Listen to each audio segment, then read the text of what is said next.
All right, it being 5:30, I'll call the joint council URA work session to order. Please join me in the Pledge of Allegiance. Pledge allegiance to the flag of the United States of America and to the republic for which it stands, one nation, under God, indivisible, with liberty and justice for all.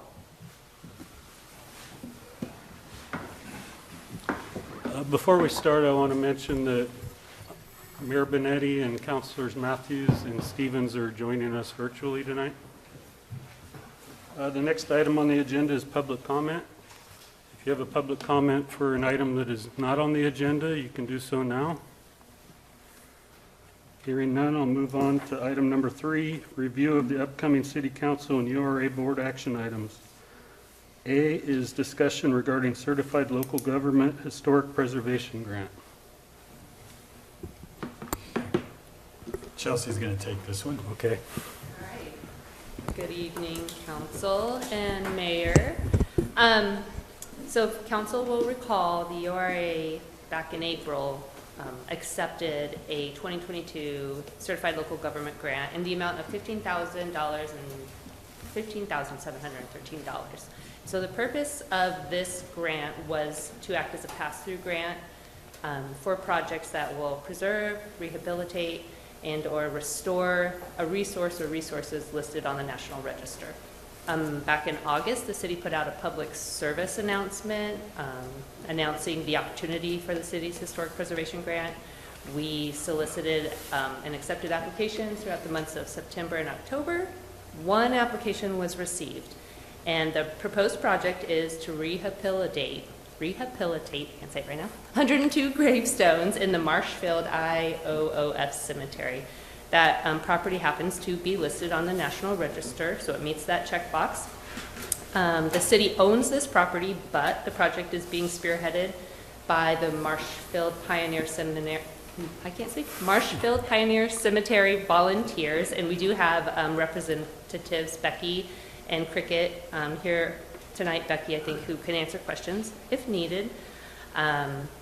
Budget implications, the project is estimated to total $26,925.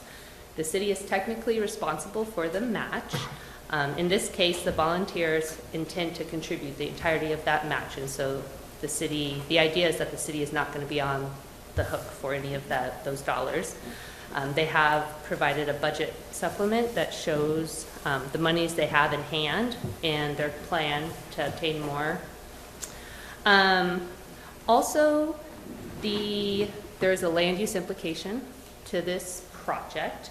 It is a property that is designated both a cultural resource under our cultural resource ordinance, also a local landmark under our historic preservation ordinance.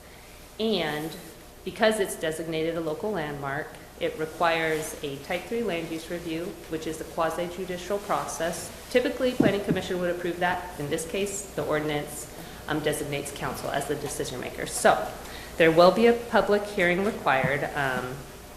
And because in this case, the project doesn't just fall under normal maintenance, it is actually an alteration of a resource. We're moving through with this Type 3 land use process. It isn't costing the volunteers anything. Staff is taking it on and moving that application forward. The process itself, and also looking at the grant and council considering approving or not approving that, requires a couple of reviews. Our Parks Commission met on October 20th and have stated they're supportive of the project. The Design Assistance Team met on November 1st. They recommend council authorize the project for the grant funding and also approve the land use application. SHPO, State Historic Preservation Office, has to review the project, and they have done that, and they find it's eligible for funding, that it meets all the Secretary of Interior standards, and that it can move forward after they complete their required NEPA and National Park Service review. It's typically a 45-day time period. Just real briefly, the criteria for this alteration of a local landmark is essentially to preserve the historic nature of the resource. And council will have a staff report with more detail for the scheduled public hearing, but When the project is completed under the grant, it's required to meet the Secretary of Interior standards, which will ensure that it meets the highest level of preservation. So,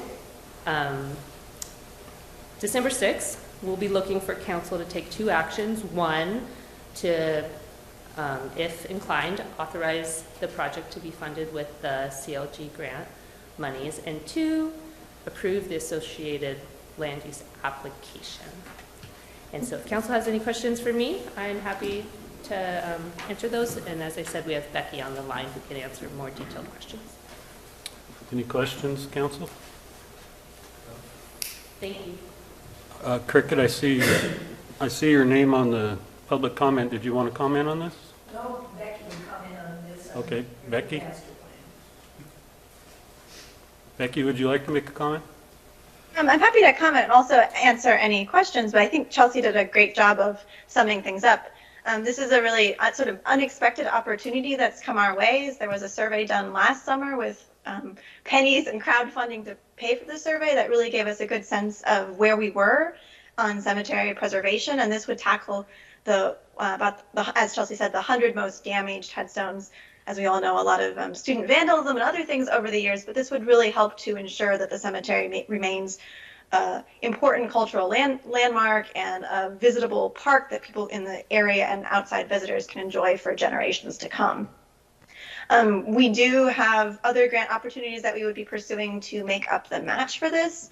So it's other than the staff time that goes into it, it's definitely not intended to be a project that would cost the city revenue or money. And so in addition to reaching out to a lot of our contacts with relatives and descendants of those whose headstones are going to be repaired, we'd also be looking at some other outside grants and be tackling the project in manageable amounts. So if we aren't able to meet that whole $15,000 match, the city wouldn't end up being on the hook for it in any way, shape, or form.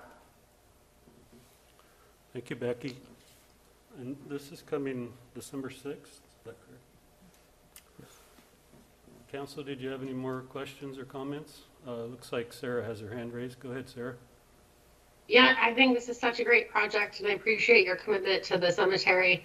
It does look like you're about just a little over $4,000 short, and I am sure you will be able to raise it, and you listed some really great grants there. What, in worst case scenario, what happens if the group is unable to raise those remaining match funds? So I don't know if Chelsea shared the more recent budget thing that we had exchanged today, or just one of our earlier sort of budget proposal ideas. But so we, based on the numbers we have in hand now, we need to raise about $10,000 in cash. We have, when you work out pledges and contacts with relatives who are hoping will get back to us, that would get us somewhere between $5,000 and $8,000. And then I'm looking within the next week, so we should know within a couple months, to apply for a small grant from the Kinsman Foundation, which is $5,000. And then opening in January, the Oregon Historic Cemeteries has a grant that's up to $8,000 is another option.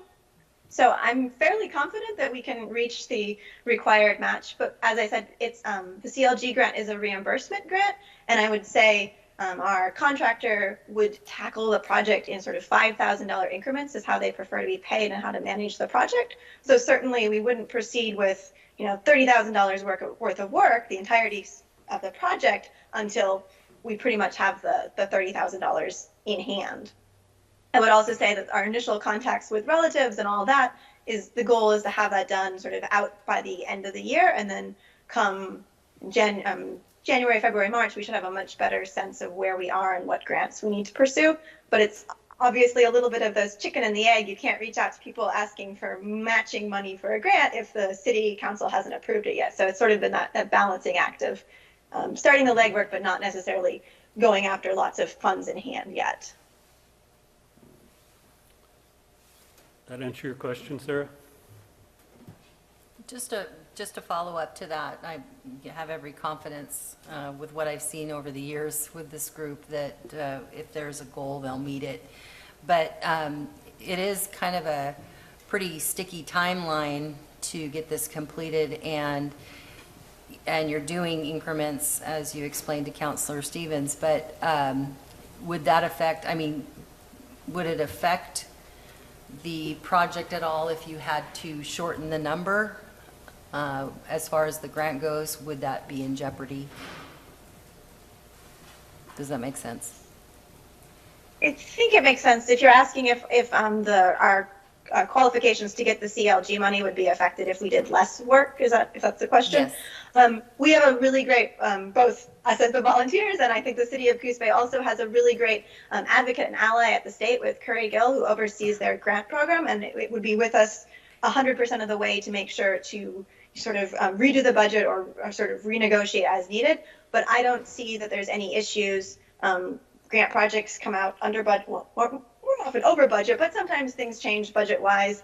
And there's no reason. I mean, at the end of the grant period in August, we're submitting our costs for reimbursement to the CLG. So if we go to them and say we did, $20,000 work instead of $30,000, and we're asking for $10,000 reimbursement, that shouldn't be any issue. We just can't. It's a maximum of 15,000, so you can't go over that, of course. Gotcha. Well, it's definitely a worthwhile project. I'm a big advocate of preserving our history. I agree with Stephanie. This is a great project, and I appreciate the work that the volunteers have already done and that you plan on doing in the future. Is there any Yes, other? I just wanted to say thank you. Go ahead. Carmen? I just wanted to say thanks for all the hard work. And I see you guys quite a bit at the Parks Commission meetings, and you're always keeping us updated with the progress and your enthusiasm for getting this work done and completed is just it's awesome. And I just want to say thank you for doing such a great job and pulling this together. And I'm in full support if any way I can be. I think that's also a really great point that I do have, as some of you may know, I have a life. I'm in Kentucky. So I think one great thing about this project is that the cemetery should, if we can fix some of the 50 years of past vandalism and some of the things that have happened in the past, the city has done a great job in recent years being a good steward of the cemetery and a good partner. So theoretically, investing this money will be a one-time commitment, and it will be in much better shape, and it will forestall more maintenance problems and more issues down the road. So it's sort of a good investment in our future.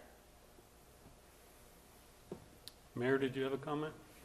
Yeah, I just want to chime in and say it's a great project. I definitely support it. Cricket, you and your mom have been before us on many projects for over the years. I really appreciate all the hard work and effort you put in. And so I'm glad to see this and look forward to getting it done. And I have every bit of confidence that you'll get all the funding that you want. You're very determined and motivated, and I look forward to seeing it done. Anyway, thank you so much for all your work. Is there any further comment? I was just gonna say, she just wrote your headline for your article in the Friday update. Good investment in the future by preserving the past.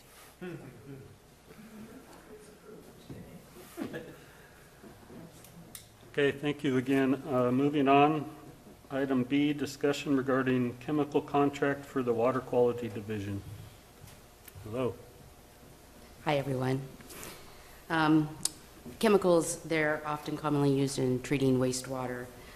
Plant One uses chemicals in two ways. They use it for disinfection and for treatment.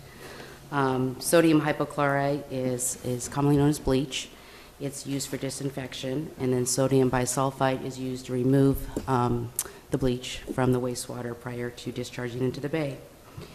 We also utilize a chemical called ferric, and that's for our pilot program. It's called a SEPT program. It's chemically enhanced primary treatment. And we're still in the early stages of that, but the goal is if we can use this chemical, then we don't have to build a second primary clarifier. Plant 2 also uses chemicals. They use magnesium hydroxide, and that is just for treatment, and that aids in pH and alkalinity. So we have to purchase these chemicals, and we have to do it in accordance with the local and state procurement requirements. So in November, staff advertised a request for qualifications for chemical vendors to submit a statement of qualifications to provide chemicals to the city. 3 vendors submitted. That was CASA, North Star Chemical, Cascade Columbia Distribution Company. Each vendor has different prices, and these prices are subject to change. So as a result, it's recommended to enter into contracts with all 3 vendors and then have them submit updated quotes quarterly with the intent to purchase from the vendor with the lowest price for each individual chemical needed. So I talked about procurement requirements. So there are several vendors in this area the city can purchase chemicals from. But with the supply chain and volatility in the market, it's very difficult to get quotes and low bids. In fact, if a vendor is committed to a price via proposal process, the city will most likely pay more for those vehicles. So our procurement resolution 22-2 defines chemicals as goods and services. However, Section 8, which is goods and services, only discusses contracts up to $75,000. Our chemicals are going to exceed that price. So Section 7, which is titled Awards of Bids or Proposals, states the City Council shall award the contract to the lowest bidder or the best proposer who has submitted the lowest bid or best proposal which is in the best interest of the city. It's this last statement, best proposal which is in the best interest of the city, that staff is recommending council utilize for the basis to award the contract to the chemical vendors. The request for qualifications yielded 3 different vendor possibilities. The city can contract with all 3 of them and then solicit chemicals from the vendor that has the best price for that quarter. Requiring vendors to submit a bid forces the vendor to raise prices since they cannot predict economic and supply chain conditions. So the budget implications. Funds for purchasing these chemicals will come from the Water Quality Fund 3. The Plant 2 and Plant 1 chemicals are charged to the Water Quality Operations line item. As you know, we've only been operating this asset for about 1.5 years. And so based on this limited information, staff has projected our chemical usage. So, because I know Councilor Kilmer always likes numbers, some good numbers for you guys. So last year, we used almost 60,000 gallons of sodium hypo. This year to date, we have only used approximately 11,000 gallons, and we budgeted 40,000. So we're on target there. Last year, we used 26,000 gallons of sodium bisulfite. This year, so far, we've only used 9,000, and we budgeted 30. So for Plant 2, last year we we used 225,000 pounds of Magox. This year, so far, we've only used 40,000. So we are on target to come in under budget. Any questions? So is that because the plants are running more efficiently, or? They're meeting permit, we're optimizing, yes. So that was, when the city was considering taking over these treatment plants, that was the big question, was what the cost of the chemicals and supplies would be. You have a pretty good handle on that now, you think? We're getting there. I don't understand how someone overexpended by that much for the chemicals. If you throw enough chemicals at it, you can get good water quality, but you can also use the equipment there. Process. Gotcha. Which is how that was technically designed, was the process to enhance it. Absolutely. Not necessarily chemicals. Chemicals just aid. But we do rely on chemicals for disinfection for Plant 1. There's no getting around that. So if Jeff, I'm that can be the. hearing and, Go ahead. Sorry, go ahead.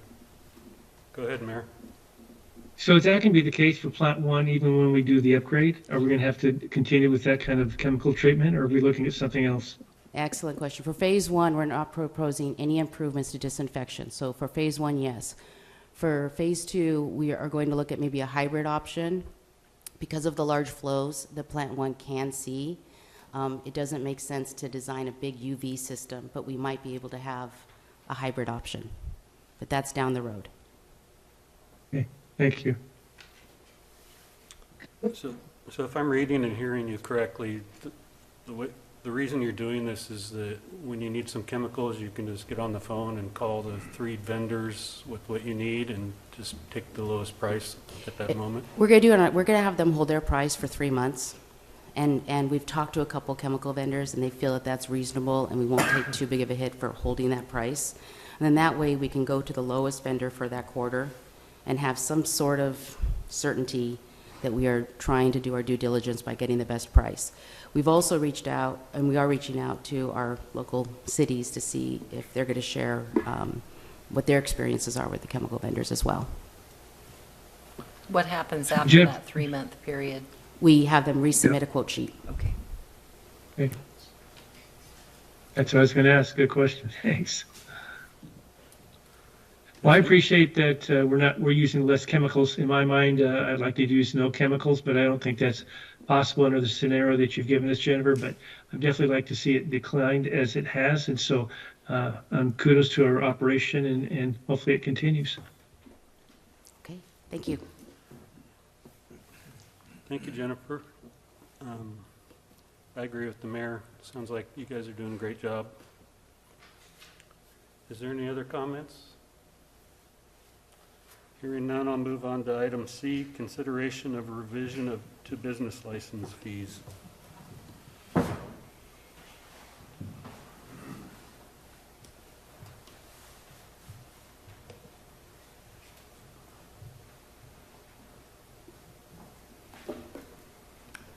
Mr. Mayor and Council, probably wondering why is the fire department proposing something on a business license? And the reality is the fire code is a maintenance code. It ensures that our businesses are staying safe, keeping in mind fire and life safety as the primary concern. So staff have recognized a gap in service. Oh, let me back up just a second. So council has been provided a staff report. Instead of reading that verbatim, I'm going to just read some cliff notes, mostly for the public, but also just to recap some of the highlights, but feel free to stop me and ask for clarification at any time. So staff has recognized a gap in service to the community.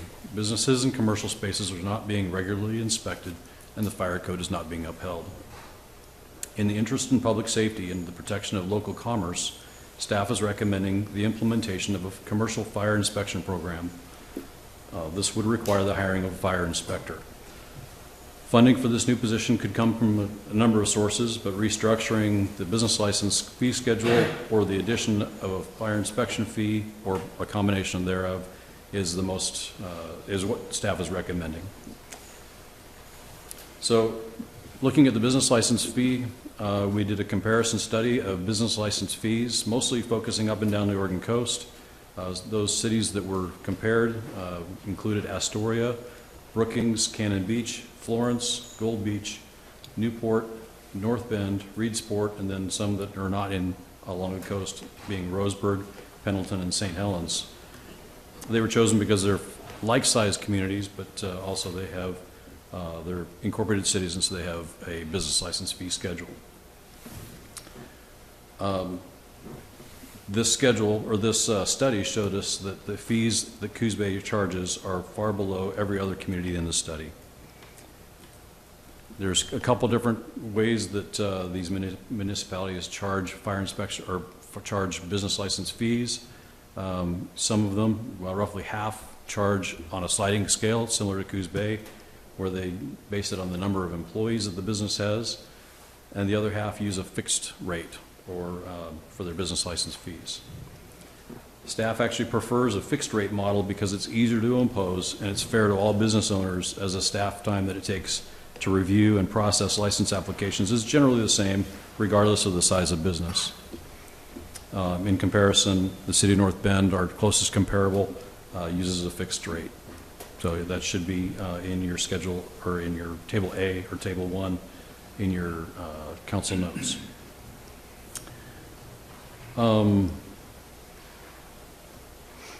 So based on the amount of staff time that is involved in reviewing, processing, it also, new businesses require an inspection, both a building inspection and a fire inspection, and managing the business licenses, staff is recommending a fixed rate or fixed fee of $100. Again, in comparison, North Bend charges, I believe it's $108 or $109 for a business license. As a side note, You might wonder why why do we do two inspections, a or a building official inspection and a fire inspection? The building official has authority with the building code, the blue book, whereas the fire inspector has authority under the fire code. The building official or building inspector can't enforce the fire code because it doesn't have that authority to do so. That's given down from the state fire marshal's office through the fire department. So they have to be a fire department employee. It's one of the reasons why we included Amy as a fire marshal, is because she's qualified for one, but also so that she can exercise some of that expertise of the fire code. So, staff would recommend that instead of a business license, owners that have rental property would need a rental property permit, and the recommendation there is recommended at $25 per rental unit. So, if you have a rental property, you would pay $25 a year to be able to rent that. And if you have multiples, then it would be based on each rental unit. So can I stop you for a second? Sure. So if there's like a 10-unit apartment complex, they're paying $250 a year? Yes, 10 times, yes, but it'd be $25 per unit. So yes, a 10-unit How does that compare to what they pay now? That is outside my area of expertise, but let's see. Amy, can you help me on that? I think it's $15 a year, Mark, but I can't get my tables of comparison to come up in fees. I don't know, is everyone else able to get theirs coming up? The rental fee is, I'm not certain of that. I don't have the fee schedule in front of me, but it's a sliding scale. So the first number of units is so much, and then per unit thereafter. So overall, there would be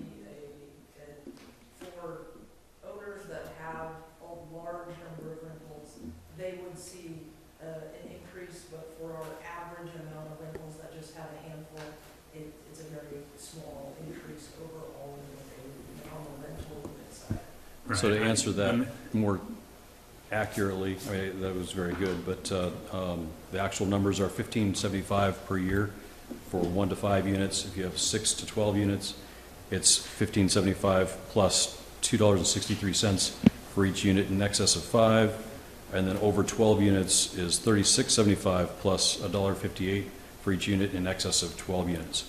Again, our schedule is very complex, and it's a sliding scale for everything, which makes it relatively difficult to interpret, particularly if we're looking at basing the business license fee on the number of employees, because number of employees can change from day to day, month to month, season to season.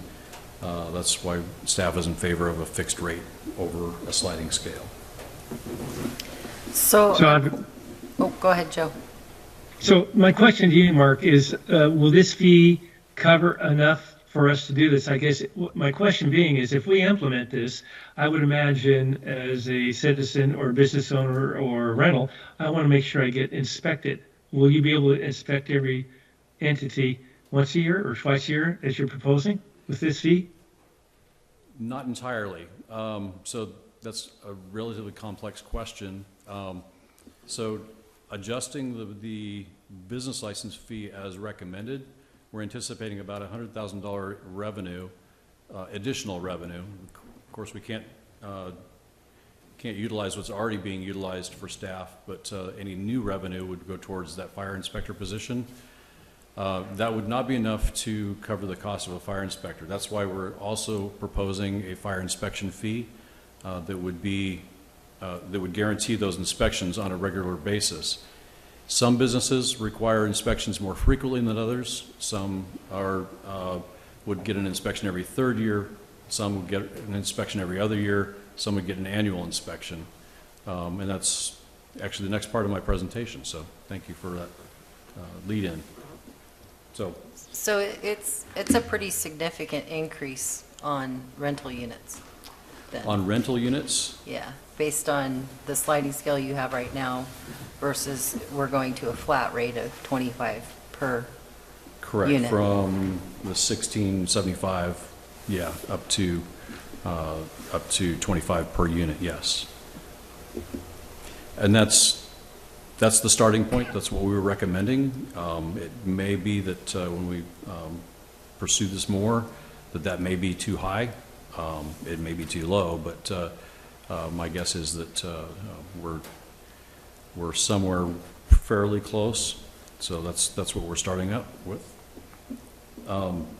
Again, the rental space, mostly the reason I bring that up, that's not part of my general proposal, except that it does impact the revenue from the business licenses, because right now, rental space is covered under a business license. If you have a rental, you have a ADU in your backyard, and you charge rent, then we require you to have a business license. That seems a bit odd. Instead, we would transfer that from a business license to a rental property permit, essentially. And what that schedule looks like is not really being proposed tonight, other than just we're looking at a $25 fee for that per unit. So probably not important to the discussion that you have, but do those rental units require inspections more frequently? So yes and no. If we're talking about commercial spaces, yes. Commercial spaces like, take for example, the Hall building. It has multiple tenants within each floor of that building. The owner is responsible for getting or would be responsible for getting a rental property permit for each unit that he rents, he or she rents.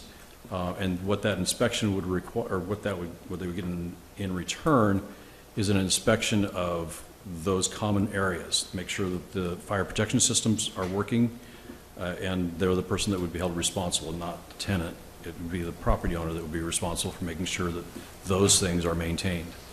So commercial spaces, yes, they would be subject to a fire inspection, and that would allow us to ensure that those buildings are safe for commerce, for our public, and that kind of thing. Rental properties are a little more challenging because even the fire code does not allow us to inspect private residences, and not, at least not in the state of Oregon. What we can inspect are public spaces, like a laundry room. If you have an apartment building that has a laundry room, we can inspect that. We can inspect hallways. If fire extinguishers are required, we can inspect those, or fire suppression systems, alarm systems. We can inspect those and make sure they're maintained and working. We can inspect the outdoor spaces to make sure that access is adequate, that hydrant spacing is correct, or that they're still working and adequate. But we can't go into individual tenant spaces. So isn't there like a smoke alarm requirement? There in is. Apartments, so you have no idea if they have a working smoke alarm? They have to be working at the time that the person rents the space. So in residential, they have to have a smoking alarm, a working smoke alarm, and they also have to have a carbon monoxide detector. They have to be working when they move in. Nothing says they have to be maintained. Well, I shouldn't say that.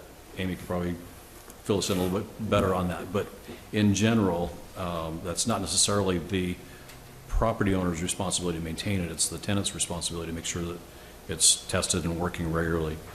We can inspect in between tenants, but we can't go into somebody's home and inspect that. Does that make sense?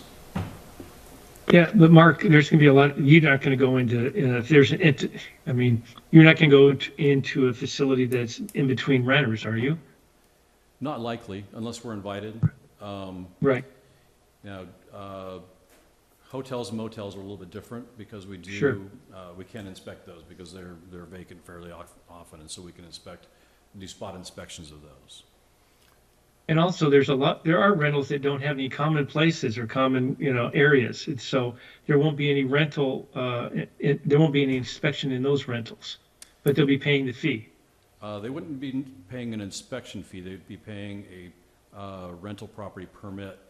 And someone might say, well, what do I get for that permit? Well, you get the luxury or the benefit to be able to do commerce here in our city.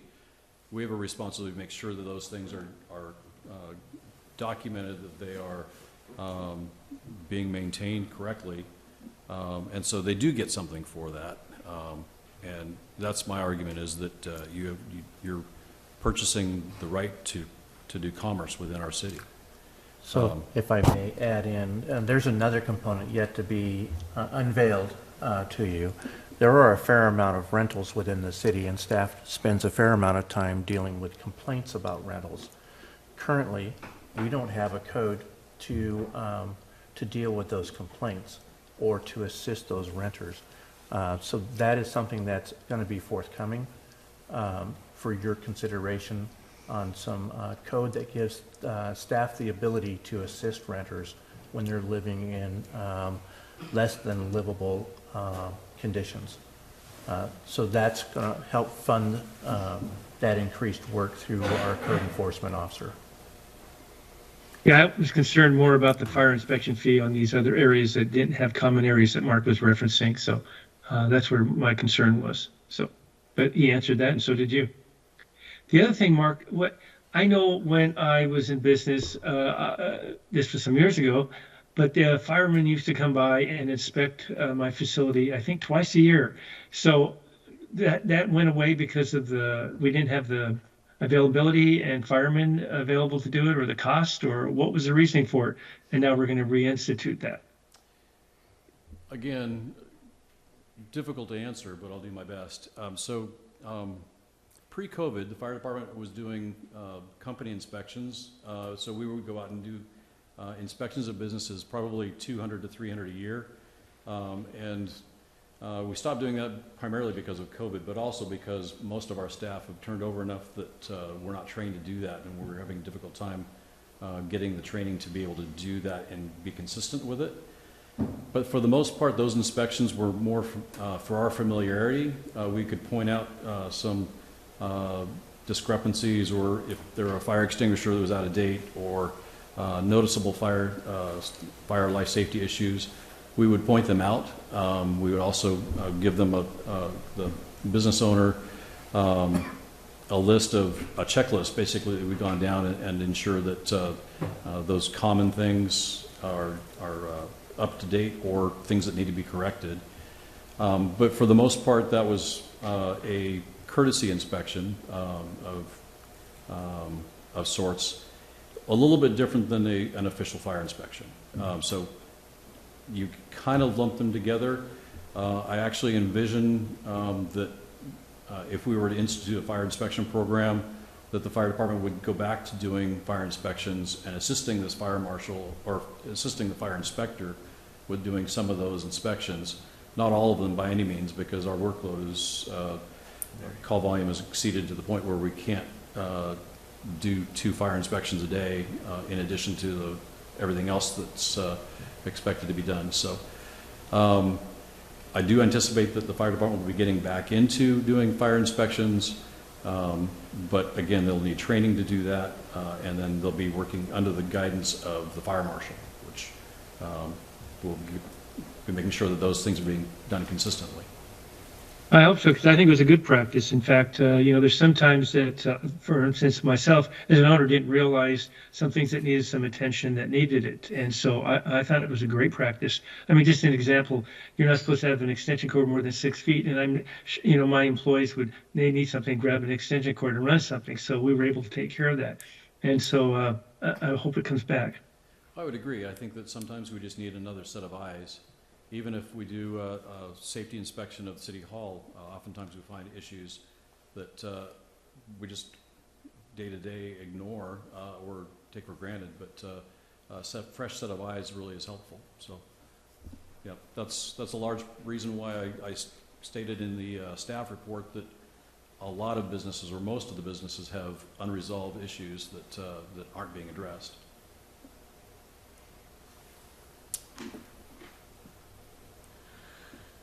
So the third leg of this proposal is a fire inspection fee. Not everybody that obtains a business license would get a fire inspection fee. Only those that have technically a brick and mortar building, so a physical location.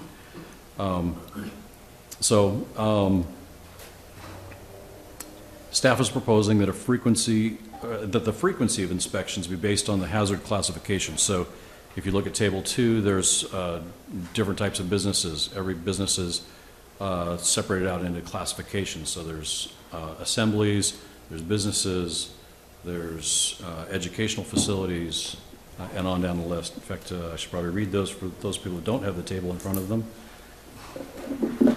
As I mentioned, there's assemblies. Those typically are things like churches, restaurants, casinos, bowling alleys, areas where people congregate. Businesses are generally professional services like banks, attorneys, barbershops, things where it's not necessarily a good that's handed back and forth, but more a professional service. Educational facilities are classified as K through 12. So the college is not an educational facility. According to the fire code, the college is actually a business because they're exchanging professional service. F is for factory. Those are businesses that assemble, fabricate, or package furnishings or that kind of thing. H is for high hazard. Those are things like liquor stores, things that there's particularly dangerous things there where there's chemicals or what have you. Batteries are another common one. So battery exchange would be an example. They've got a lot of corrosives there. I is for institutional. Those would be inspected every year. Those are those facilities that house people that need care, whether it's we don't have any prisons in our jurisdiction, but certainly places like adult foster homes are mandated. Foster homes, the Mission, places or life care, or those facilities that have nursing homes that have people that can't care for themselves or need assistance. M would be mercantile. Mercantile is those that sell goods, whether it's a general store or whether it's a shoe store, whatever it might be, that actually in exchange of money for goods. Those generally are inspected every 3 years instead of every year, so they don't need an inspection every year. There are some exceptions if they are habitually problematic with fire code issues, or if they're selling things that don't qualify as high hazard, but is still dangerous, then we may put them on a more frequent schedule. R1 and R2. R1 is hotels and motels. They would be inspected annually. R2s would be apartments. Again, we're looking mostly at the common spaces, access issues, addressing issues to make sure that we have adequate signage so we know where to go if it's 2 o'clock in the morning and there's a need for assistance. Those would be inspected every 3 years.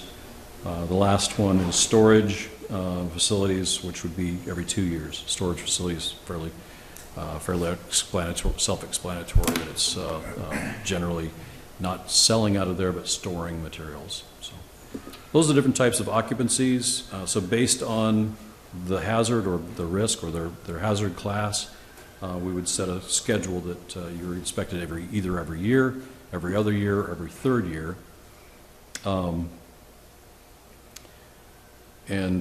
Staff is recommending an inspection fee of $120, and that inspection would be, the methodology behind that is that's roughly 2 hours of staff time, not just salary but also benefits. 2 hours seems like a long time for an inspection, but the reality is there's the research that needs to be done before they go to the inspection, the travel time to the inspection, do the inspection, come back and document what you found. It also include a follow-up inspection if there was any violations.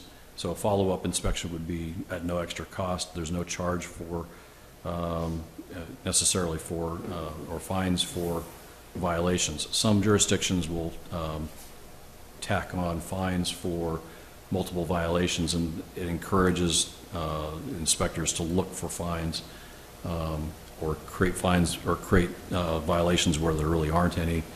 Or where it's questionable, and we don't want that. There would be a mechanism in place for particularly bad situations, but the biggest punishment really is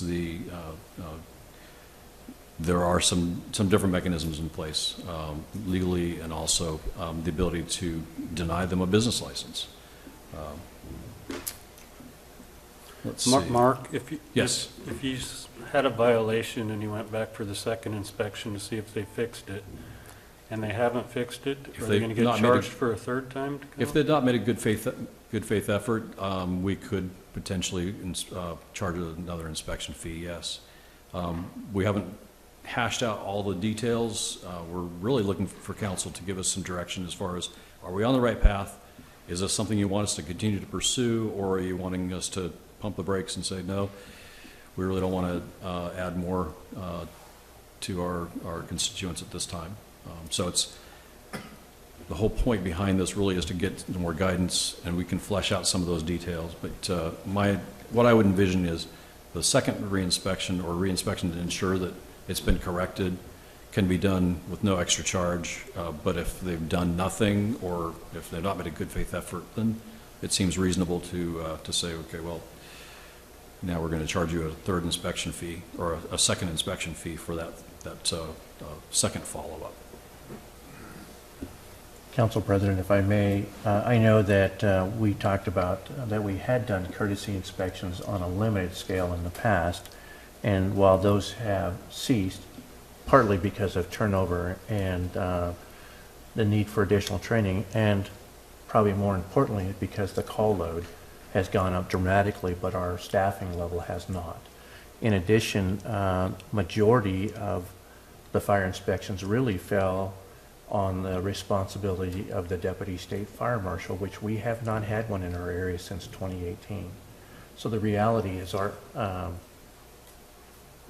businesses are suffering, or they're not being given the proper amount of tools to make sure that their premises are safe. This proposal gives an opportunity to go out and do proactive inspections that we hope will prevent loss of life or prevent injuries. Thank you. Yeah, prevention is cheaper than response. I mentioned that staff is recommending a fee of $120 for a fire inspection.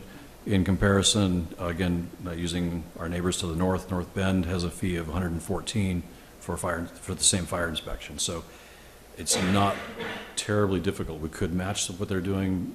We just felt like the 120 was pretty close to 2 hours of staff time, which we felt was following that methodology of what are we really into it? What does it cost us to do it? And make sure that we're covering that. Looking at a time frame, the business license renewal letters have already been sent for this year, so any action would not be immediate. It would be the following year, so probably wouldn't take effect until January of 2024 if council wants to pursue this or wants staff to pursue it. The only other thing that I wanted to mention is that we are in the process of applying for a grant through the State Fire Marshal's Office.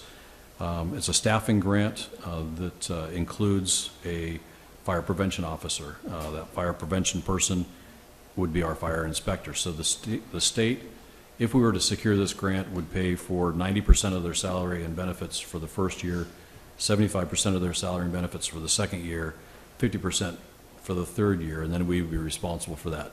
The nice thing about that is it gives us a period of time to ease into this or to make sure that this program is self-sufficient or funding itself or funding that position. So it's great timing if we're able to secure that grant. If we're not, then we still want to pursue it because we believe that it's a gap that's in our service. So other questions? A couple of questions. On the table 1, the sliding scale between 26 and 157, can you or someone explain what the difference between those are? Who gets the higher Sure. fee? I can do that. So you're looking at currently the City of Coos Bay's business license fee schedule is a sliding scale based on the number of employees. So for example, 1 to 5 employees is $26.25. If you have 6 to 10 employees, it's $52. If you have 11 to 20 employees, it's $105. So there's that break even. So if you have 11 employees, you're actually getting your business license fee would actually go down. 21 to 30 employees is $131, and over 30 employees is $157.50. Each jurisdiction, the ones that used a sliding scale, some of them were very similar to ours as far as the numbers. The city of Astoria, for example, did it by particular individual. So 1 employee, 2 employees, 3 employees, which is extremely cumbersome. And like I said, the number of employees can change daily or weekly or seasonally. And so what number do you pick? Obviously, the business owner would probably pick the lower number. And how does staff verify that? I was just going to say, I always thought that 26, as a person that operated a business in both communities, I had business licenses in both North Bend and Coos Bay, and I thought ours was very low. Then North Bend they actually did a bump twice to when they went to the flat rate of 100. And because of their situation with not being able to raise rates without approval, they can only go a certain percentage. That number goes up every year. So I don't think it's unreasonable to raise those rates. I think it's easier for planning purposes for a business, because you're budgeting, to have that rate, that flat rate like that, and it seems more equitable. I've been sitting here trying to figure out how to express my concern. Obviously, we have some staffing issues, which has affected our ability to do those inspections, and we really have a couple of big issues here. But I just want to make sure that we're not, I'm not even sure how to say this. I know businesses are struggling, so, I think I'm always a big person on making sure that we communicate to businesses and listening to what they have to say, and, of course, us hearing what they have to say as the people who will have this come before them. But I don't want to get into a situation where we, create a situation of having a staff person I want to make sure it's supported financially if we're going to add a staff person, I guess is what I'm trying to say. But not at the expense of possibly losing a business or. Yeah, in your staff report, I mentioned that according to the National Fire Protection Association, businesses that have a fire in their business, 40% of them do not reopen. And that affects our commerce, our local commerce.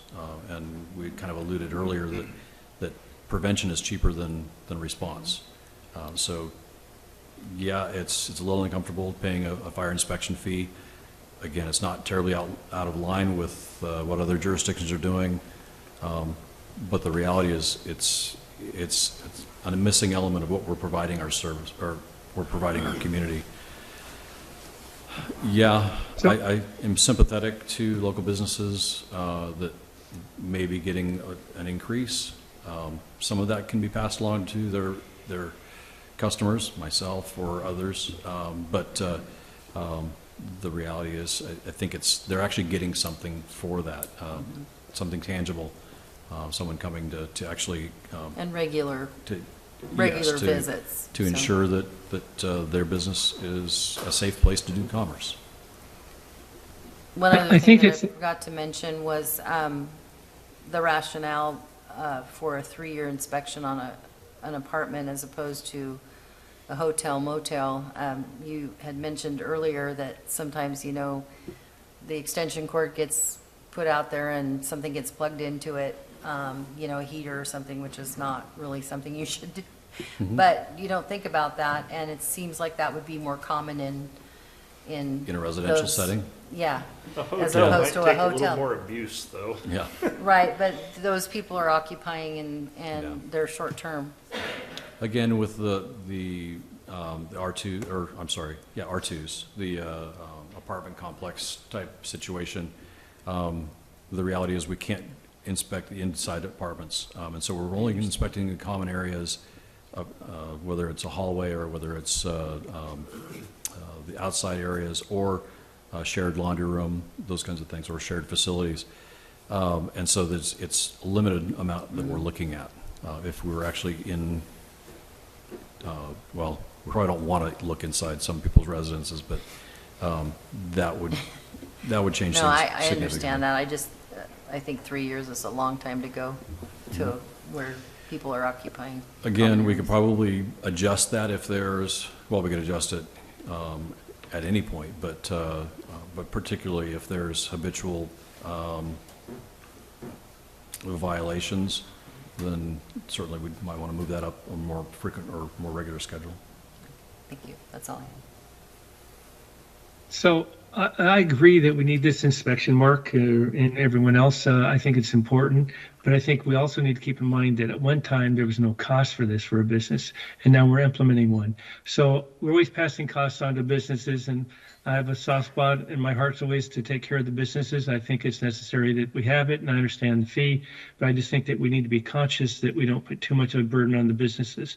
We want to make sure that they stay in commerce. And take care of them. The other thing I would be concerned about, Mark, that arbitrarily we're going to charge for the second fee. I can understand the first fee and maybe the third fee, but if we're going to, I don't think we should be arbitrary whether we charge or they don't charge. I think that we just shouldn't charge for the second inspection and maybe charge for the third. And the other thing I would like to mention is that I think it's fine to go for a grant, but I really get hesitant and leery about going for a grant for staffing, because it's a situation that really puts a burden on the city itself down the road.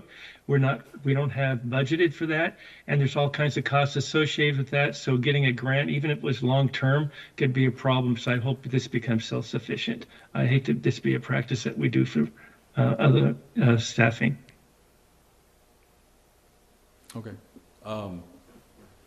If I understood you right, you were concerned about a second fire inspection fee for the second visit, and I may have misspoke. It's not our intent to charge a second fire inspection fee. So if we go out and find violations, we ask the business to fix them. If we come back to verify it's been fixed, there wouldn't be an extra charge for that. It'd only be if they've done nothing or something along those lines. Again, we're still trying to flesh this out and looking for some guidance from council. So thank you. So for clarification, because I probably misunderstood you then.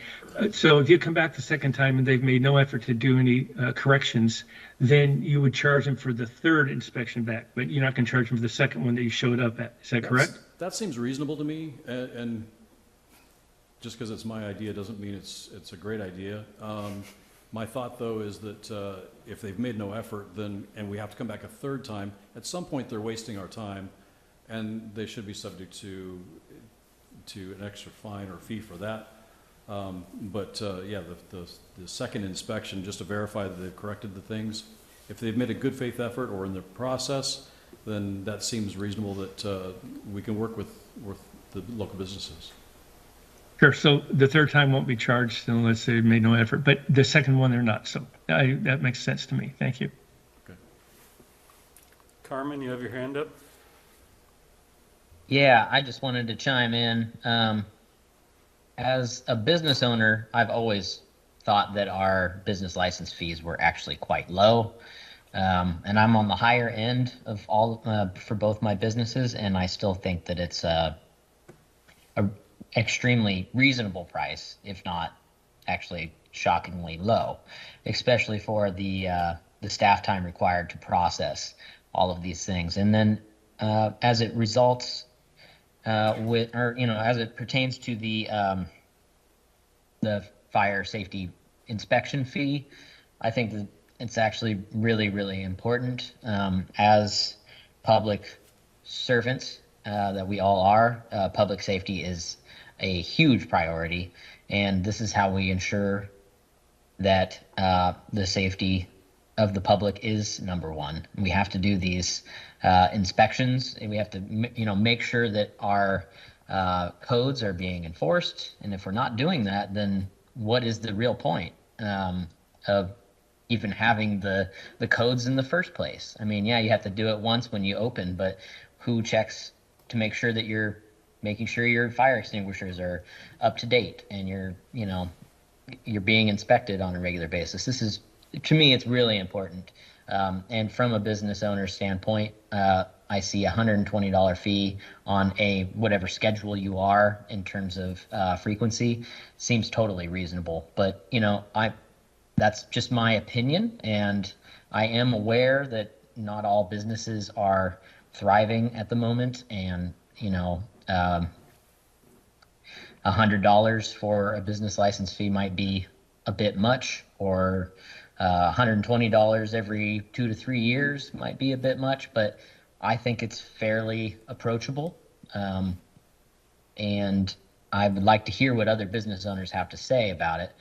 Maybe this would be something that, a presentation to the Chamber of Commerce would be helpful, just to see, what kind of comments they have, or at least sending it out to the Chamber of Commerce and seeing if they could gather some responses for us. The Downtown Association, any of these organizations that represent businesses. But I see that the public safety is paramount, and as a business owner, you have a responsibility to make sure that you are providing safety to the public. That's why our building codes are so stringent. That's why our health codes are so stringent. And I mean, the health code inspections are regular and they are costly. And I realize that this is yet another one of those fees, but I see it as a pretty important one. So that's just my perspective on it. And I like where we're going. I hope that we're setting it at a spot where, if we were going to set it at these rates, that it is adequate, that it's not undergunned for the services that we want to provide. And I think that there's an easy way to explain where this fee goes and what it's for, and how it's going to help their business. Because, at the end of the day, we don't want to lose any businesses, but we don't want to lose them to fire, especially, because then it becomes a loss of life and a loss of property that is much more important than $120 every 1 to 3 years. That's all I have. Thanks, Carmen. Anybody else have any further comments or questions for the chief? Sarah? Yeah, I just, going back to the background, if the state replaced the position that's vacant, would that change anything? Not really. So the state fire marshal has a deputy that's assigned to Coos and Curry County. It's a pretty big response area. Unfortunately, he's been on administrative leave for the last 4 years. And last time I spoke with the state fire marshal, she indicated that that's not in her hands and is not likely going to be corrected or remedied anytime soon. Even if it were, again, that response area or that inspection area is quite large. And so really they focus only on the institutions and the schools, hospitals, so just the essentials, the ones that are required to have state inspections, not the local businesses, not the small day-to-day stuff. You say they've been on administrative leave for 4 years? Yes. Okay. Can't go into the details on that, but yes. No, I would imagine not. It's frustrating for the fire service in Coos and Curry County. Huh. Because our next closest deputy works out of Eugene, and she will come down when requested, but not to do fire inspections, to do fire investigations, to do some other things, but not necessarily for fire inspections. Now that we have a fire marshal, that's part of the change also, is now that the city has appointed a fire marshal, we've assumed that responsibility from the state. Well, So I think Carmen had a good idea about reaching out to the business entities, like the chamber and also the Downtown Association. And if we're going to go down that road, which I think is good and I support, I think we also need to think about the rental association being reached out to and getting their feedback too. So. And even if it's feedback that we're looking for, we're probably going to get it, but it's at least education as well, that this could be coming down the pike, and Right, I'd rather reach out to them, again, be proactive instead of reactive. And so if they have some concerns or issues, we can get them ahead of time before we enact something like this. Just my thoughts. So, looking at table 1 here, it doesn't seem like $100 annual business fee would be too excessive compared to other cities. So, I mean, I guess I'd like to know how many businesses currently only pay $26, if that's going to be the bulk that this money's going to come from. And then my concern is the rental unit fee. It just, I mean, that's a 40% increase on even the lowest one.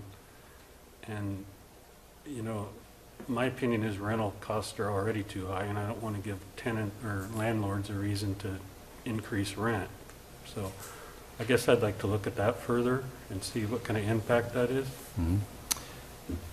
Couple things there. So I had a train of thought and I lost it.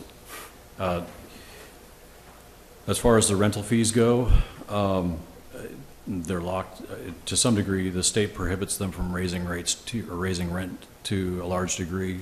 You can incrementally each year, but some of that can be passed along. If we're talking about a $25 per unit, that's $2 a month essentially. It's not a significant amount considering what they're probably getting from their tenant for rent. That fee could be adjusted if we're not comfortable with 25. But again, we want to make sure that whatever number is set is going to be able to sustain the program. What was the other part? Can you restate the first part of what you're talking about? Oh, what percentage are paying that lowest? yeah, that gets, it's a little muddy there. There were 2,200 business licenses issued last year, and there's 2,200 business licenses. 600 of them, roughly, I'm doing very rough numbers here, but about 600 of them were for those rental properties, whether it's commercial or residential rental properties. So you really need to pull those out because I don't believe that they need to have a business license. So they would not be charged the $100 business license fee. That just doesn't make sense to me. And so you take that 2,200, you drop 600 off of that. Now we're looking at around 1,600. Several of them are either transient businesses or contractors or like a single contractor right now. Regardless of how many employees he has, charged $131 for a business license fee. That again is kind of unique to our jurisdiction. Other jurisdictions that have a sliding scale based on the number of employees, we just say a contractor gets a flat fee of $131, or anything that you have a business license number for, or not business license, a contractor's license number for, CCB number. Some of those small businesses, I don't know the number of how many are paying the $26 and how many are paying the $50 and how many are paying the $105 or whatever the next step is. I could probably get that for you, but it's just pulling those numbers out of our database. It'd be nice to see a comparable of where we are versus how that would change if we implemented a program like this. Also, I'm curious if a business is based out of, let's say, Bandon, and they do services for residential or commercial in our area, they are also carrying a business license? Okay. Yes.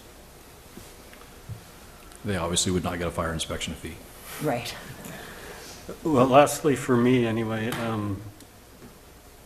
I totally support getting the fire inspection program back. I think it's super important. I work for a nonprofit that's required to get an annual inspection for the food program, and I don't, even though we're a nonprofit, I don't think $120 a year is excessive to keep 300 kids a day safe. So yeah, currently nonprofits, churches,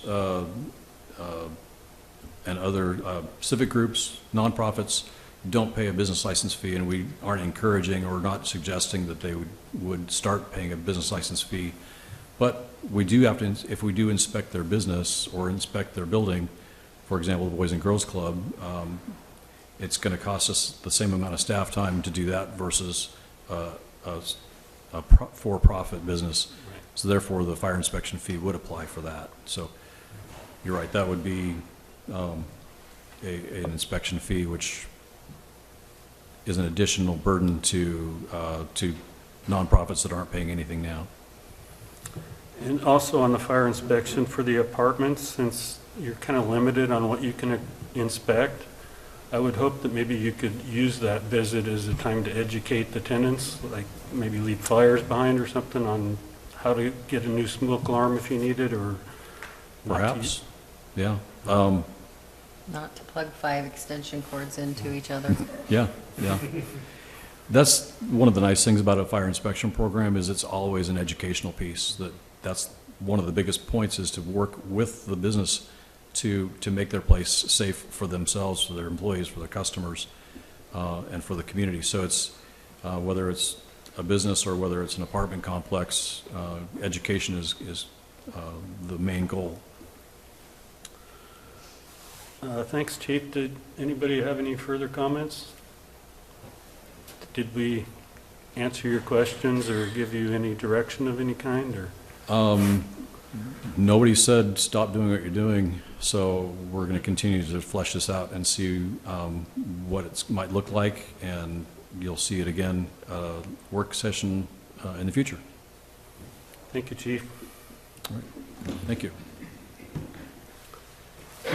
Moving on, item number D, or letter D, review of the proposed 2023-2033 Parks, Recreational, and Cultural Facilities Plan.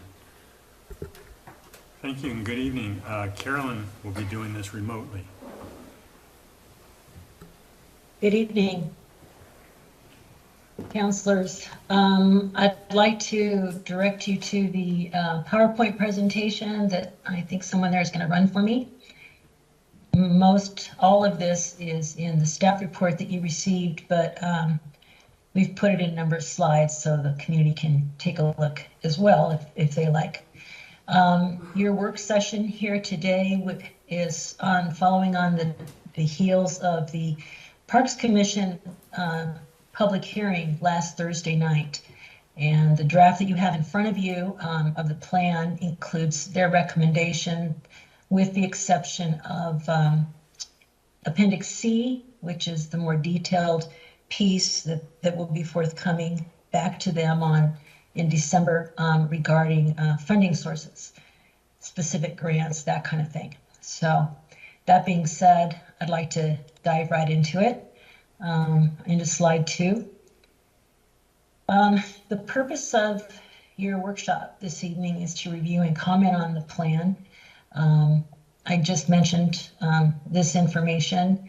You're scheduled after the Parks Commission meets, to hold a public hearing on this on December 20th, 2022.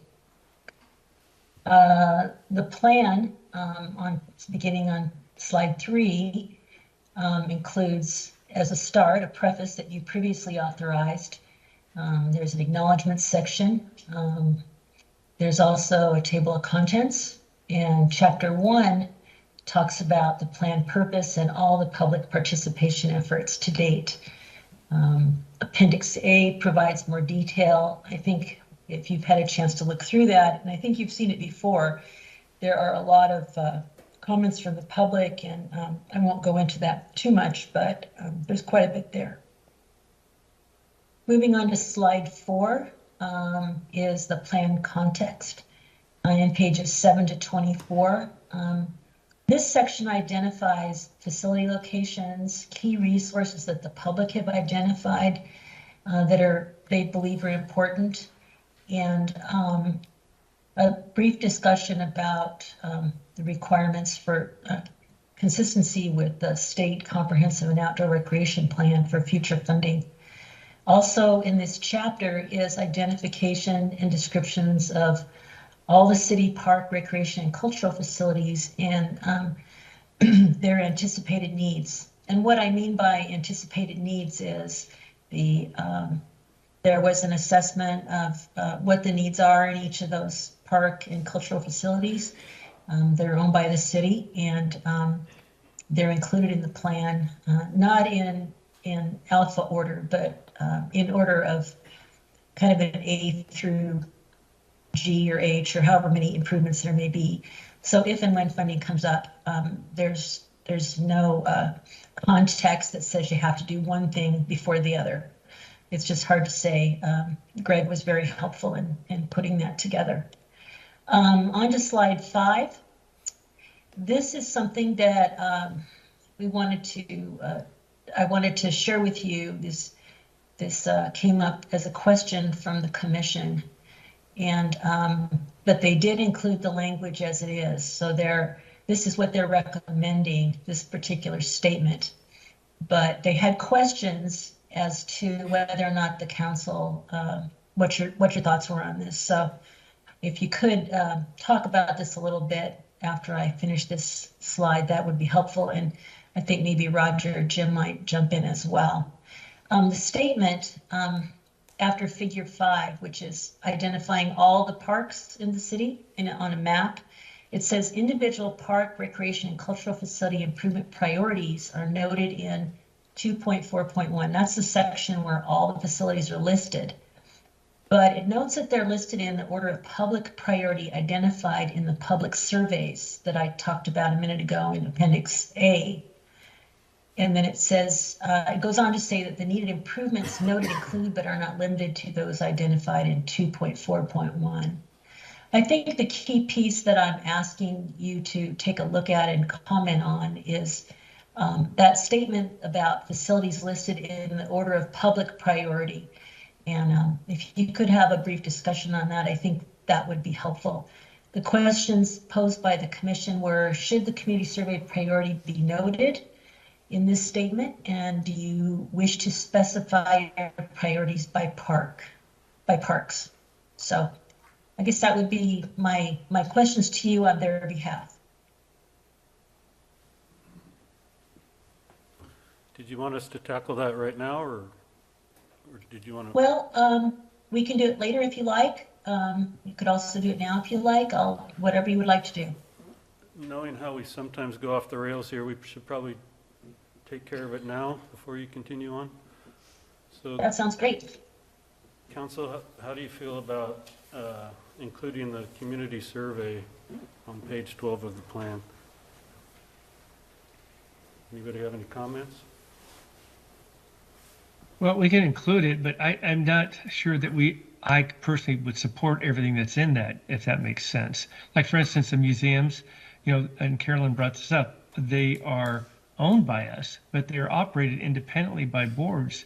And so is it going to be our duty or obligation to go after grants and those type of things for them? I don't think so. So that's what my concern would be. So did they feel that memorializing that somewhere in a plan was important? Or, I mean, we included some things in the survey that might not necessarily be applicable to the plan, Sure, which Joe just stated. I think that it was more on the part of the commission in their early discussions.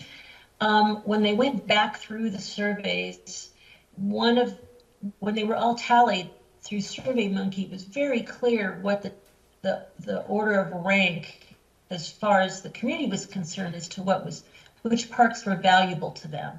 Mingus was first, of course. The boardwalk was second. Let's see, John Toppitz was third. I just got done marking this up, and it went on. And you can kind of see that order in the draft in 2.4.1. That doesn't necessarily mean that that's the order that improvements need to happen. Those were simply the priorities of the public. They identified the parks by their priorities, which ones they felt were the most appealing for them. So the 3 I just mentioned were the top 3, and then the rest fall behind that. So that was kind of the logic for putting them in the order that they're in, that section. It seems that it's important information to putting a plan together, but it seems like a lot of information that just really is going to throw it off the rails, possibly. I mean, you Well- base a plan based on that survey information. Well, and I think, I mean, Roger made the point today in an email to us that this is a 10-year plan, and, you know, the priorities today may be a lot different in 5 years. So I'm not sure that we should include that language about the community, or the community survey.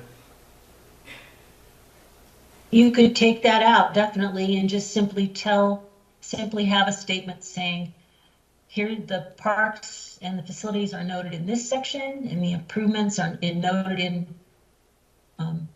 that are anticipated are noted in this other section. You could leave it at that if you wanted to. They just wanted some clarity from you. So just a statement as opposed to all the detailed information, that makes more sense to me. Yeah, me too. Yeah, that paragraph, it would be whittled down by about 2/3.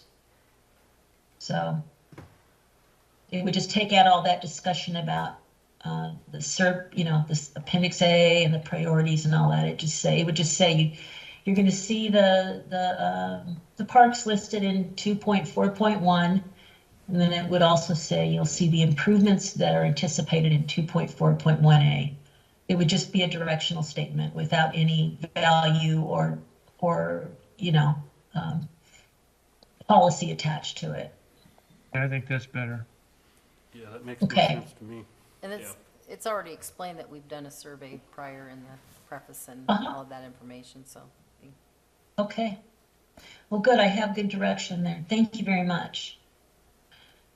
The next slide number 6. The council had directed that the plan exclude non-city owned cultural facility properties, but recently learned that the city owns the land in one of the buildings where the Oregon Coast Historical Railway is located, but the museum operates and maintains the facility. The question is, do you wish to include that in the draft plan section with the others, like you do the Coos the Coos Art Museum and some of the others? The cemetery, I think, is another one. There is a statement somewhere in the plan. I'd have to pull it up, and I'm a little constrained today technically, but there is a statement that says that these privately owned facilities do have to, maintain their own facility, and we can support them with letters and things like that, but the city is not responsible for maintaining those properties. I would also like to note that in the survey results that we received from the visitor community, that Oregon Coast Historical Railway was mentioned over and over as something that was very interesting to people visiting town. So I think you certainly would have the support of folks who filled out these surveys to include it, but that's up to you. Council, you have a preference on whether we want to include the Oregon Coast Historical Railway? Anyone? It seems like it should be if we have a building on there. Well, we don't have the building, we just own the property. There's a difference here. So it's a little bit different, I believe, than the Coos History, just like the Coos History Museum, we don't own that that building. The Coos Art Museum, we own the building and we maintain the building. Am I correct, Roger? Yes and no. Back in 2002, when the city was looking at adding amenities on the waterfront, the Urban Renewal Agency, out of an agreement with the railroad museum, purchased that small piece of property that they're on now. On that property was a building, or is a building, and that building is still there. We do provide financial support or a stipend to help pay for or offset costs for utilities and I think an alarm system. But other than that, all of the attractions, the fence, all of the equipment and improvements to the building have been done by the Railroad Museum. My concern it's how we list it in here. If it's listed in such a way that it appears to be a city facility, you may get those that actually operate that museum to believe then that the city should be taking a greater part in either fundraising or funding that facility. It's a mixed bag when we deal with even the Egyptian Theater. We own it. We have maintenance responsibilities, but capital improvements and the day-to-day operations are turned over to the Egyptian Theater Preservation Association. Similar for the Coos Art Museum. There are certain maintenance things that we're responsible, although there's been requests in the past for us to do very large capital improvements to the facility to meet their needs, when my way of thinking, that really falls upon that organization. So back to my question, my answer is, I think it really depends on how you put those in there and identify them as either city-owned asset or maybe an amenity that's partly the city, but as a public-private partnership.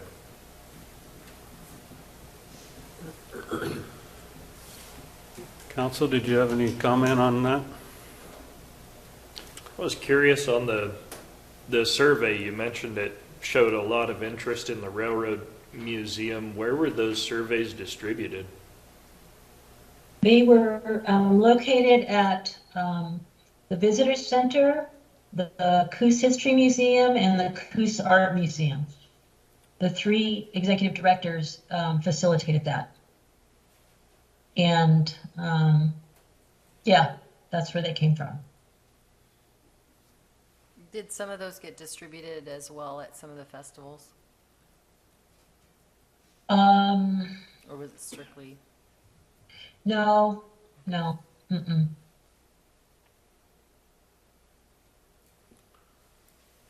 So I'm inclined to follow Roger's recommendation and not include the Railroad Museum in this. That's just my opinion. Yeah, I agree with Rob, or otherwise do a public-private, operation or something like that if you want to list it. But I would not want them to believe, or someone in the future believe, that there's a obligation for us to help with them financially, because I think that's something they have done in the past and should continue to do.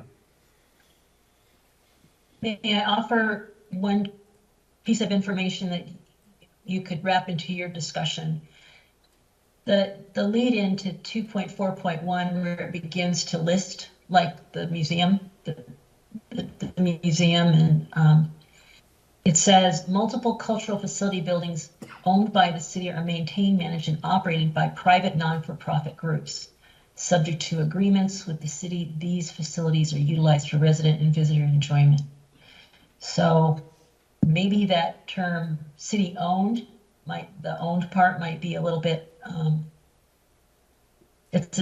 you have so many different types of arrangements, with these different facilities that maybe that's not the right word, but there is something in here that, points out that the city is not going to be managing them, maintaining them, or operating them. That's what I was just going to say, because that's what I was looking at when I made my comment before, but maybe that needs to be tweaked just a little bit, that definition. I'm having trouble getting into the file on my tablet, but run me through it again. It's owned but also operated and maintained by the private not-for-profit groups. So the wording already specifies it's not us? Correct. What's the function of the building we have on that property? It actually is their, it's part of the museum. There's also things that are sold there. I think there's restrooms there for that. maybe keeping the language in 2.4.1, but then adding something that this is not a plan to improve those facilities. That's, some type of language that It's just defers the archiving. improvement of the facility to the organization. We could also specify those portions of the property owned, because we own a building, we don't own everything on the property.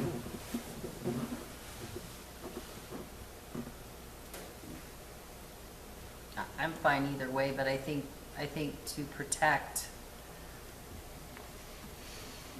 the city, I think, as far as financially, I think we should state it differently to make sure that the agreements that we have with those organizations, it's real clear if we do put it in here, but.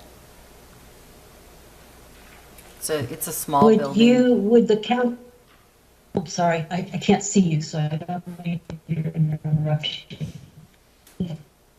Would the council feel comfortable maybe delegating just this piece to staff to tweak, and then we can take it back to the commission and they can take a look at it one more time, and then you would see it at your public hearing? I'm fine with that. I think that's a good idea. Yeah, that sounds like a good plan to me.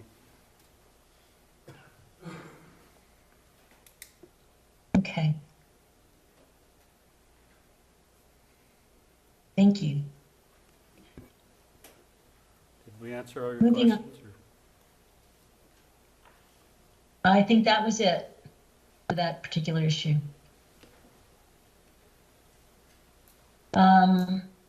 Moving on to slide number 7. This talks about what we're calling, the commission's talking about calling the framework for the future.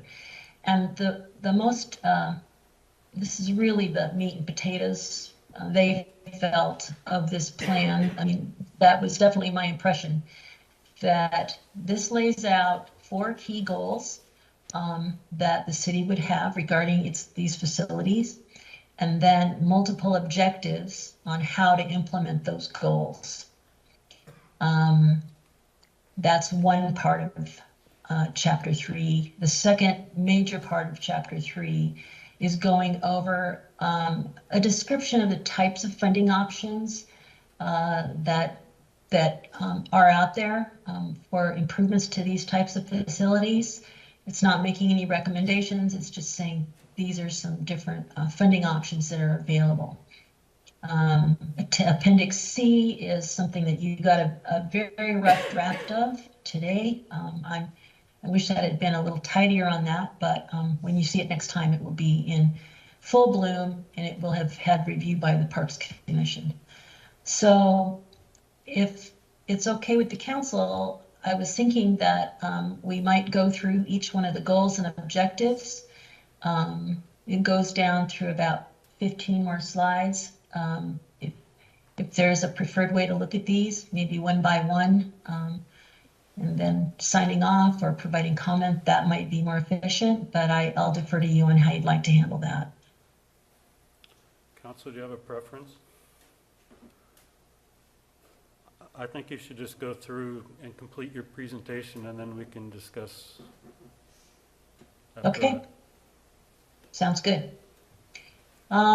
Slide number 8 identifies the first goal, and that is to enhance existing facilities for public enjoyment and safety and maintenance, and consider new facilities when opportunity and financial capacity are available. The first objective related to that talks about compliance with the State of Oregon statewide comprehensive outdoor recreation plan. It also provides some direction to be consistent with the city's comprehensive plan and our development code. Those are pretty important. We got some good feedback from the Gokel representative on this that was very helpful. So I think the commission was satisfied with this. The other piece here is that we identify the collaboration with tribal partners that is also very important. It kind of ties into one of your goals and objectives later on as well. The next slide 9 talks about developing baseline information for facilities. The last plan that the council authorized in 2013, under every single park, there was a kind of a wish list to do this for every single facility. Well, once the commission went over this, it was decided to go ahead and include this as an objective under this goal, that there be a creation and maintenance of individual site plans, and if there's floor plans needed, say like for the scout cabin, that those be developed, identifying location and amenity types and locations for parks, trails, and cultural facilities. Hearing again from the COCEL, plans in areas associated with archaeological resources will include a heritage management plan component. So these are things that were not only brought up this time, but when this was reviewed in 2013. So it was a good one to keep in. Slide number 10. These are 2 objectives. One is that the management plans that we just referenced in objective 2, that they will comply with SCORP. This is a little more of a refined objective that is very important when we go to apply for state grant funds for park improvements. Objective 4 is to collaborate with others. I think that that's fairly self-explanatory. We just experienced this last week, got a call from someone working with the port, with the school district, wanting to submit one of the recreational trail program grants for the Millicoma Marsh, and the mayor signed a letter and got that letter of support. So that's a good example of how this objective is carried out. Moving on to objectives 5, 6, and 7. Objective 6 talks about best practices. This is standard operating procedure for every parks department. Joint public facilities, this talks about co-locating public facilities, parks and trailheads to maximize public benefit. This objective 7, talks about safety as a facility priority. And on some of these slides, you're going to see these bright green marks, and these are pieces that I told the commission I would tidy up. I had not included some of them in the draft they looked at, and these needed to be added. So I wanted to point them out here because they weren't in the document they actually approved. But this just makes sure that the recreational and cultural facilities are identified too as places that need to be safe. Slide number 12, public art is identified as one of the objectives. And objective 9 is related to infrastructure, sharing infrastructure. And again, this is a cleanup where the green notation is and the strikeout is. Slide 13 talks about maintenance and services of facilities. And again, the reference from the tribe was helpful to include the cultural resource areas and heritage management plan compliances. So that was an important piece that I really feel like they provided a good collaboration. Slide number 14, this is goal number 2. This was brought up originally by Commissioner Sutton. It was a very good point to develop citywide branding of our facilities, facilitate parks and cultural directional and facility identification with city branding. Branding will enhance resident and visitor connectivity with city parks, recreational and cultural facilities. This is a little cleanup here with the strikeout.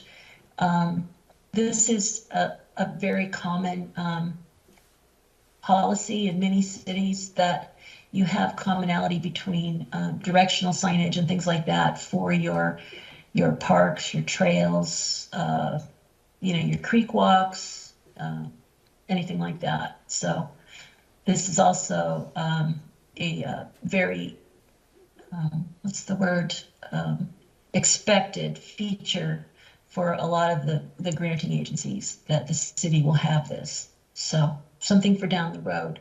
So with this goal, we're looking at two objectives. One is to use the branding for existing resources, beginning with the downtown boardwalk. And it points out the trail system or park linkages, cultural highlights, and how you can get to other Coos Bay destinations. So if you wanted to have a sign that would direct people to get to John Toppett's Park, you could have one, and it would be the same, it would look the same as the sign that would direct them to Pirate Park.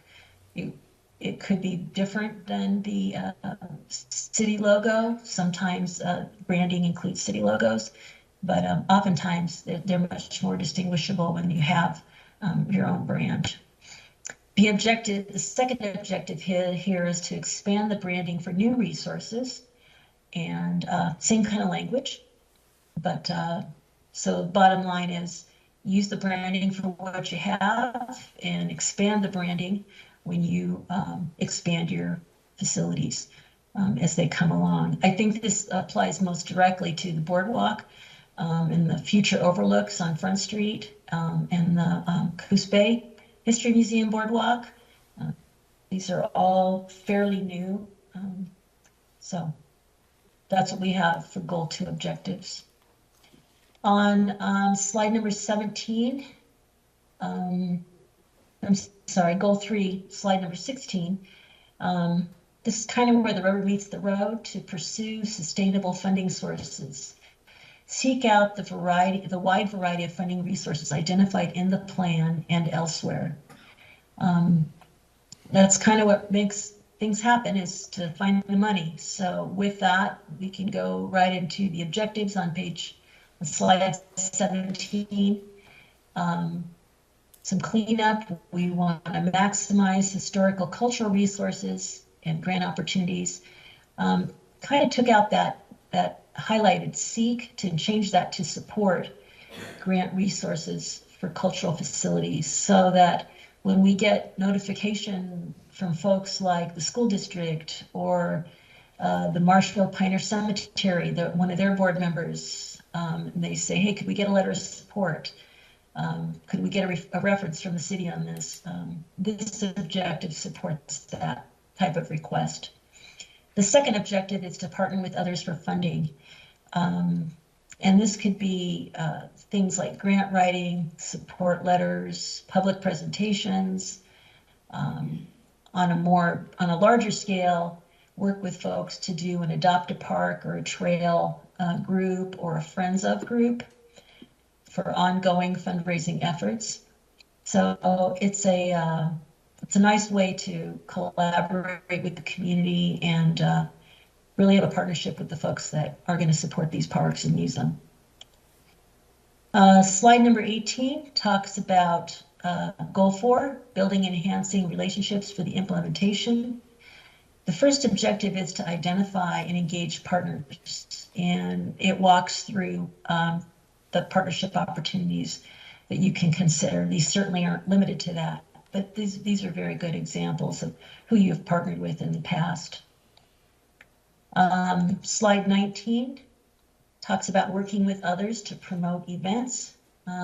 This one too was tidied up a bit, but we're looking to have ongoing engagement with these different groups to showcase city parks, recreation and cultural events, such as, but not limited to, this list of events that's identified at the tail end of the objective number 2.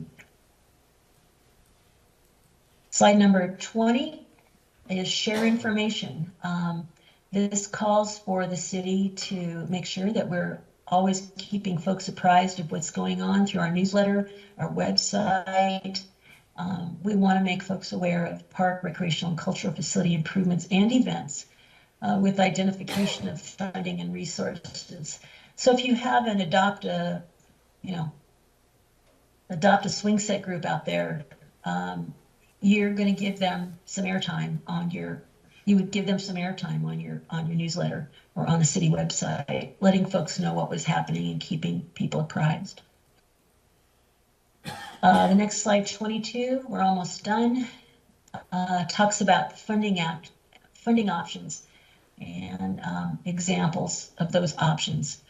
And they're all noted here, the different types of public and private funding. This section of the plan does not say you have to use any of these. It just says these are the types of things that are available and this is how they work. One thing that's I found out was that might be kind of new to Coos Bay is consideration of a donation catalog where you put together a catalog of your needed improvements. And these are very popular for uses in parks where people can sponsor these or they can donate specifically for certain facilities. I'll use a swing set again as an example. If you've ever used an adopt a bench program, it's kind of like that, only you've got a catalog that shows where they're needed and what the future looks like. So last slide, number 23. I think I noted before we'll have Appendix C ready for the Parks Commission at their public hearing on December 13th. And Councilor Miles had provided some information that needs to be wrapped into that. And then any comments or directions that we get from the council tonight, I'd like to go ahead and include in what they review at their public hearing in December. All of that same information will be included in the public hearing draft that you'll be receiving and the public can look at for your meeting on December 20th. And we will be advertising that public hearing. It'll be on the website, the Facebook page, legal ad, in the Friday update as well. So with that, I'm just available for any questions that you may have. Thank you, So Carolyn. I have one. So on page 27, Carolyn, we mentioned under objective 1, is that what it is? Yeah, objective 1, maximize historical cultural resources and facilities grant opportunities, which is great. Seek grant resources for cultural facilities for historic resources, but not limited to the Egyptian theater. It makes it sound like the city should be seeking these instead of the individual organizations. Shouldn't we say we encourage these organizations to seek grant resources for cultural facilities or for their cultural facilities? That language sounds good too. I think what an alternative that I had suggested was to, instead of the word seek, take that out and put in the word support. But I think support. I like your, I like your, I like the way you framed that. If you could repeat it, I wasn't writing as you were talking. I'm sorry. I just was something like we would encourage these organizations to seek grants, resources, and for their cultural facilities and their historic resources or something like that. But support is fine too. I just don't want it to make sure that you don't think, and support is fine. I'm sorry I missed that, or I won't even come back to it. But anyway, here we go. That's okay. I almost feel actually, like it needs to say support organizations such as these to seek grant resources. It just seems like it puts it on the city to seek it or support it. Right. As opposed to the organization. Yeah, we just need to make sure that maybe we, get them to understand that, we encourage them to go after the grant resources in some fashion. Wordsmith it differently, yeah. I think we can work with that and come up with something that'll look pretty good. And I think Roger and Nicole taking a look as well would be helpful. I can draft something, but I think you're right. I think it needs to be a little stronger. And I want to thank Rob for putting those suggestions up for grant opportunities and entities for us. Thanks, Rob. Thank you. Go ahead. Hold on a second, Carolyn. We have a public comment here.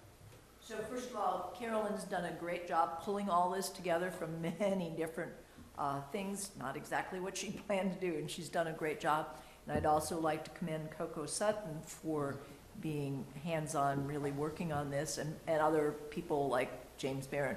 I'm a little concerned, I think the Marshfield Pioneer Cemetery is a cultural resource, but I'm sorry, it's yours, where the other ones are either in the facilities, you know, in the property that you own. And so there's a little bit of confusion, maybe even on Carolyn's part, that that the cemetery is operated by a separate entity. Seems like that's Roger or Carolyn, isn't I don't that a disagree, city and I don't park? think there's any confusion for me. I don't think for you, but I think there may be some with Carolyn, and we just want to make sure she's clear that, you know, it's still a city. City owns it all. It has it all. Yes. Isn't it considered a Yes. city park? It is. It is. Yes, it is. Yeah, just to clarify that a little bit. Yeah.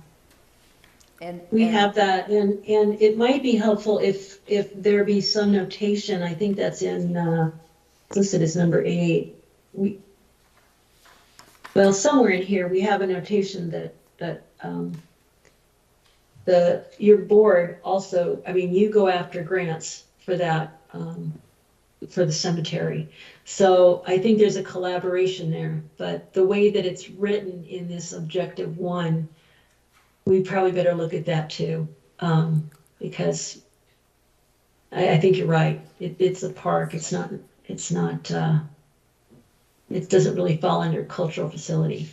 And it is a cultural, it's a catch-22, you know, it is Yes, a cultural it is. facility, but it's grouped with different kinds of facilities. So as long as it's clear to everyone Okay. what it is, and I think that's one thing that we were hoping to get the blessing to go on and look for additional grants that would minimize staff time and city expense Sure. for, and we've already worked on helping to develop things for the cemetery for that C section, the appendix C. So that'll clarify that a little bit as well. Right. You'll get to see that Well, when it pulls together. I'm happy to work with you on that, and if you don't mind, I'd like to, we'll tidy this up and get back with you. That would be great. She's done a great job. It's just little Thank bits you. and pieces as we move forward, clarify. Thank you. Sure. Rob? Roger? I was just going to note under Goal 2, Objective 2, when it talks about expand city branding for new resources, it does include the Historic Museum Boardwalk. That is not a city asset. That is on private property of the museums. It's not really the city's. Where's that again? Goal 2, 2, Objective Objective 2, it talks about, says not limited to public improvements, but I don't know that we should include something that says we're going to brand something of another. Doesn't mean we can't ask them. But it probably shouldn't be in our master plan for that. Did you get that, Carolyn? I did. I think there needs to be a little more clarity here on the term branding. The idea is we're not branding the individual facilities themselves necessarily, but we're going to have signage that will send you to these places. But I guess my question would be if whether or not there's an interest in when you have some of these new things, the Coos History Museum Boardwalk, for instance, is one.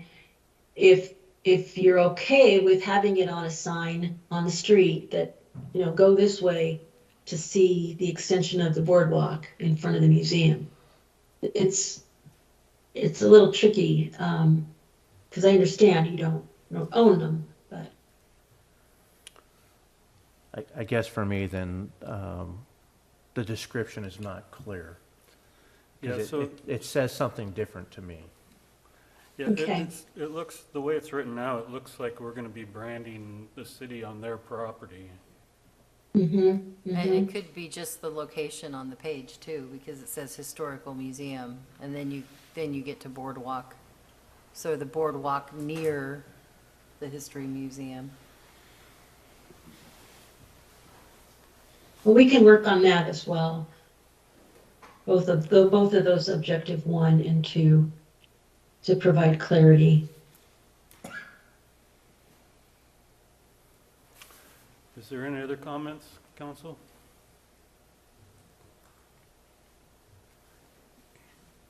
Do you have your direction, Carolyn? I do, and I'll be conferring with Roger and Jim on this, and we'll be back to you in December. But thank you for your time. Great job. Good questions. Thank you. Well, I want to thank the Parks Commission and Carolyn and the staff that worked on this. A lot has gone into it, so thanks. Thank you. Before I adjourn, does council have any general comments they'd like to make? I have one real quick. I just wanted to say that I was a little bit quiet on the Parks Commission or the Parks Master Plan discussion, mostly because I'm on the Parks Commission and I've already had a lot of input on this document and wanted to hear what you all had to say. So I appreciate you giving it the time and giving us direction. And I just want to say thank you to Carolyn and all of the commissioners and everybody who came to public comment to help us draft this document. It was a lot of work, but we seem to be knocking it out. And it's a important thing, and it's always interesting to look at where we're heading with master planning. But it's been fun. So thank you very much, Carolyn, for the presentation. Sure. Thank you. Thank you, Carmen. Anybody else? Are we Go just mentioning a few things coming up, maybe? Sure. The Santa arrival tree lighting is Friday, and the showings of Elf, the movie, over at the Egyptian Theater are Friday, Saturday. I'm not sure if Sunday, but, you know, big event to light our tree over by the Visitor Information Center. And then bring those socks for the sock throw at Elf. Those are donated to a variety of locations where people who in need will receive them. And so that's happening at 5 o'clock on Friday, right between the 101s at the Visitor Center. Thank you, Stephanie. I just have one item. This Friday marks the 20th anniversary of the Far West Fire that took 3 of our firefighters' lives. Mark, did you want to speak to the event that is occurring? Sure. We're having a remembrance ceremony beginning at 11 a.m. at the Fallen Firefighters Memorial Plaza, which is just out here between 4th and 5th Street on Central. So beginning at 11, we're going to have as I said, a remembrance ceremony, focusing mostly on legacy and what's transpired over the last 20 years since the incident. But it's open to the public, and so we encourage people to come out and enjoy, participate. Thank you, Chief. And I just want to remind everybody, if you can attend, if you just would take a moment to remember Randy, Jeff, and Chuck and their families on that day, and the surviving firefighters and their families. And that's all I have. Wish everybody a happy Thanksgiving. And with that, meeting's adjourned. Thank you. Thank you, everyone.